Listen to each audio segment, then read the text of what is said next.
Kami dari kelompok 9 Manajemen Pendidikan Islam yang beranggotakan Saya Abdul Aziz dengan NIM 2330 saya Aisyah Sinta Balkis dengan NIM 2330 Saya Awiyah Muslimah dengan NIM 2330 Saya Alvin Jahren dengan NIM 2330 Kami akan menjelaskan materi tentang manajemen pembiayaan pendidikan. Selamat menyaksikan. Materi yang pertama yaitunya konsep dasar pembiayaan dalam pendidikan. Berhubungan dengan ilmu pendidikan dan ilmu pengetahuan, sekolah juga memiliki hubungan dengan biaya. Karena pembiayaan sangat penting dan sangat diperlukan dalam proses dan pelaksanaan pendidikan di sekolah. Agar tercapainya tujuan pendidikan, yaitu terselenggaranya dan terlaksananya proses belajar mengajar sesuai dengan kebutuhan peserta didik. Materi yang kedua yaitunya pengertian manajemen pembiayaan pendidikan. Manajemen pembiayaan pendidikan terdiri atas dua suku kata, yaitu manajemen dan pembiayaan pendidikan. Manajemen yaitunya pengelolaan, peraturan, pengendalian atau kontrol yang dilakukan oleh seseorang yang bertanggung jawab terhadap organisasi dan perusahaannya. Manajemen merupakan penggunaan atau pemakaian sumber daya alam dan sumber daya manusia yang efektif yang dapat digunakan untuk mencapai sasaran yang telah direncanakan sebelumnya. Selanjutnya, ada pengertian pembiayaan pendidikan. Pembiayaan pendidikan adalah sebuah penjabaran terhadap sumber-sumber pendapatan dan penggunaan biaya yang ditujukan sebagai pengelola pendidikan secara efektif dan efisien dalam rangka mencapai tujuan yang telah ditentukan.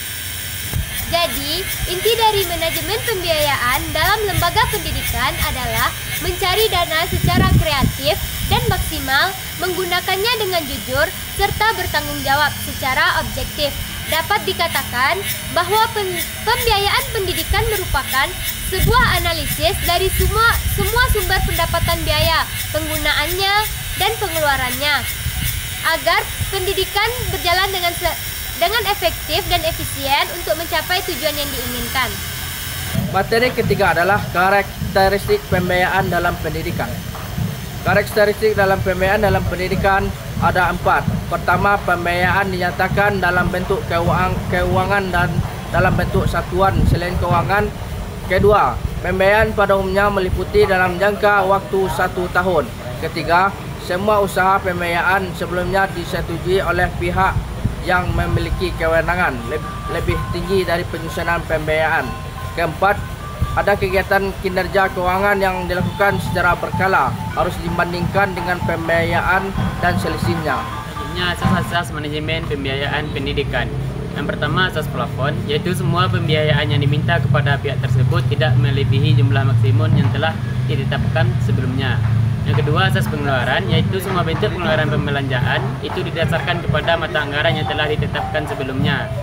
Yang ketiga, asas tidak langsung, yaitu suatu ketetapan bahwa setiap orang yang menerima uang tersebut tidak boleh menggunakannya secara langsung untuk semua keperluan pengeluaran pembelanjaan. Jadi selanjutnya, prinsip-prinsip manajemen pembiayaan pendidikan. Yang pertama, transparansi. Transparansi di bidang manajemen adalah adanya keterbukaan dalam mengatur suatu kegiatan. Yang kedua, akuntabilitas.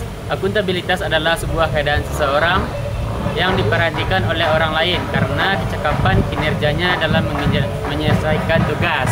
Yang ketiga, efektivitas. Efektivitas tidak hanya berhenti sampai tujuan yang tercapai saja, tetapi tidak sampai pada hasil yang dikaitkan dengan pencapaian tujuan lembaga saja. Yang keempat, efisien. Efisiensi adalah perpaduan yang baik antara pemasukan dan pengeluaran, atau antara daya dan hasil. Teknik-teknik manajemen pembiayaan pendidikan. 1. Standar kelulusan. Standar kelulusan ialah salah satu cara memuat kriteria kemampuan lulusan yang melingkup sikap, pola pikir, pengetahuan, serta keterampilan yang dimiliki. Kedua, standar isi. Standar isi ialah tolak ukur mengenai ruang lingkup materi dan tingkat kompetensi untuk mencapai kapasitas lulusan pada tingkat dan jenis pendidikan tertentu. Standar pengelolaan pendidikan. Standar pengelolaan pendidikan ialah tolak ukur mengenai rencana, pelaksanaan, dan pengawasan sebuah kegiatan pendidikan pada tingkat satuan pendidikan kabupaten atau kota. 4. Standar pembiayaan pendidikan. Standar pembiayaan pendidikan ialah tolak ukur mengenai bagian dan besarnya biaya operasi satuan pendidikan yang berlaku selama 1 tahun. 5. Standar penilaian pendidikan. Standar penilaian pendidikan ialah tolak ukur mengenai mekanisme, prosedur, dan instrumen penilaian hasil belajar siswa. Standar proses. Standar proses ialah tolak ukur mengenai proses pelaksanaan pembelajaran pada suatu satuan pendidikan untuk mencapai suatu standar kompetensi kelulusan. 7. Standar pendidikan dan tenaga pendidikan. Standar pendidikan dan tenaga pendidikan ialah tolak ukur mengenai pendidikan, perjabatan, dan pendidikan dalam jabatan. 8. Standar sarana dan prasarana.